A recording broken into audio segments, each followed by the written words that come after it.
Bonjour à tous et bienvenue dans cette nouvelle leçon d'algorithmique. Aujourd'hui, nous parlerons de lecture et écriture. Pour débuter, supposons que nous avons l'algorithme suivant. Alors, ça se voit bien qu'il s'agit d'un algorithme qui exécute l'opération d'addition de deux entiers A et B qui ont respectivement les valeurs 20 et 30. Le résultat de l'addition sera ensuite affecté à l'entier C. Bien entendu, un tel algorithme ne sert pas à grand chose car nous savons tous que la somme de 20 et 30 donne 50. Et en plus, à chaque fois qu'on exécutera l'algorithme, on obtiendra toujours 50. Un programme informatique est vraiment utile quand il peut dialoguer ou interagir avec l'utilisateur.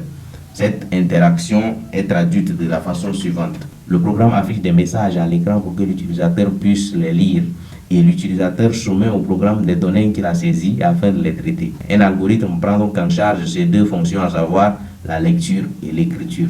Alors, supposons maintenant que nous voulons améliorer l'algorithme que nous avons vu au début, de telle sorte que ce soit l'utilisateur qui fournit les valeurs des variables A et B.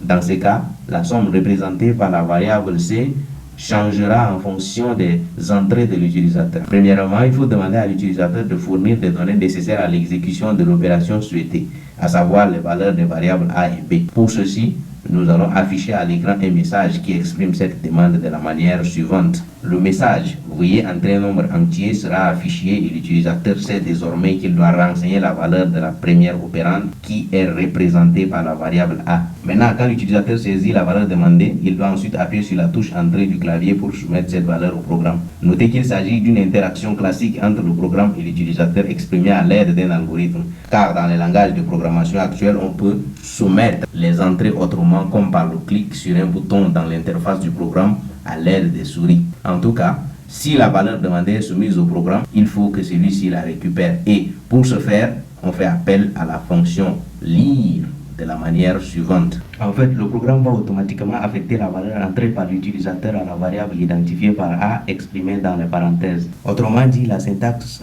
lire A est équivalente à la syntaxe A reçoit l'entrée de l'utilisateur. Notez que quand un programme rencontre l'instruction lire, il reste bloqué à cette position-là jusqu'à ce que l'utilisateur soumette une valeur. Ensuite, il passe à l'instruction suivante.